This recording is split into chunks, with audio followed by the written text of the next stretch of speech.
مش خايف حتى لو غلط بيجي يقول انا غلط. بلاش نخلي اللي حوالينا يتدخل في تربيه عيالنا. بلاش عمه يربي وطنط تربي واخو وبابا يربي ومش عارفه خالته مش كل ده هيربي. لا، انا هسمع كلامهم لو في انتقادات، بس انا اللي هوجهها لبنتي او ابني بشكل كويس عشان يحب يتجمع وسط ناس. بلاش لو ابنك او بنتك غلط تروح تشتكي منه وتكثر من الشكوى منه، لانه مش هيحب المكان يتواجد في المكان اللي انت اشتكيت منه. تعالوا فكركم بالرسول عليه الصلاه والسلام لما واحد اعرابي قابله. كان سيدنا محمد بيقبل الحسن والحسين. فالاعرابي راح قال له فخور بنفسه بقى كده وفرحان، انا عندي 10 من الاولاد عمري ما قبلت واحد. السلام كده، انت جامد قوي قوي. قال يعني هو ده بقى الدين، وهو ده كده انا حد قوي، وكده انا الرسول عليه الصلاه والسلام هيفرح بيا جدا، انا شخص قوي وهربي جيل قوي جدا. ولكن المفاجاه كانت العكس، ان الرسول عليه الصلاه والسلام قال له من لا يرحم لا يرحم. انت اصلا مش رحيمه لعيالك، هتبقى رحيم بالبشر ازاي؟ الاصل في ديننا الرحمه والحب والتسامح. علموا ولادكم الرحمه، دلعوهم بس فهموهم الغلط والصح.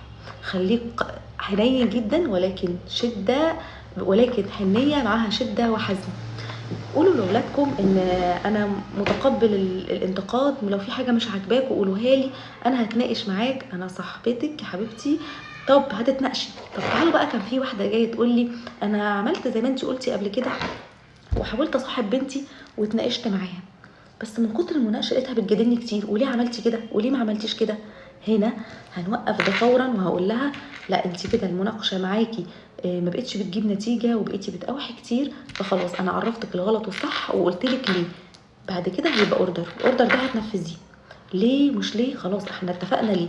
لما اجي امر او ادي اوردر لبنتي او ابني لازم قبليه كلمه انا بحبك فخايفه عليكي فمش عايزاكي تعملي كده. مش هو كده وخلاص، لا، ده مش هينفع عشان 1 2 3. طب بس انا عايزه اعمل كذا، بس انا بحبك وخايفه عليكي. كلمه بحبك قولها لهم كتير قوي، شبعوهم حضن وحنيه ورحمه. يا جماعه احنا بنخرج من البيت مش عارفين هنرجع تاني ولا لا. اولادنا ربنا يديهم الصحه وطولة العمر ويبارك في حياتهم يا رب، ويرزقهم دايما الصحبه الصالحه واجعلهم قرة عين لينا يا رب. الا ان احنا مش ضامنين ان هم يرجعوا تاني.